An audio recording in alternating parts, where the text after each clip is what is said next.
Shivtej group Kalika माता मंदिरातर्फे भव्य दिव्य पालखी सोहळा संपन्न।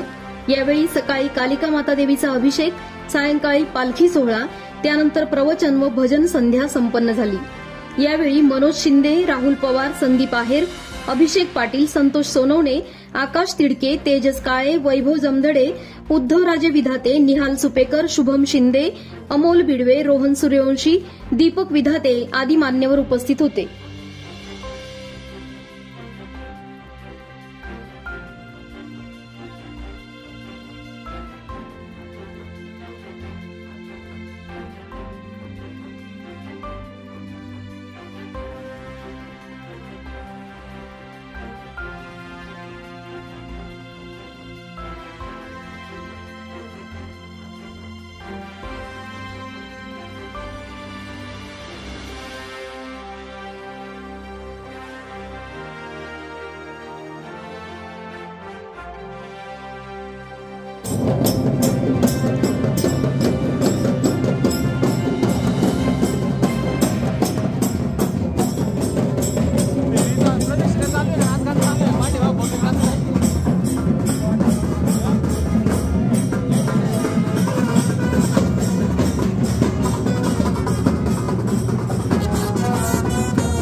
देवा शक्ति देवा गंगा अम्बा गौता में गंगा न चले बहुरंगा ऊटी सिंदूरा हंगा जया देवी गंगा सोमना निवृत्ति आराधा कोता हमें आराधे नाथ हम कराए तुझे हाथ गंगा भाया देता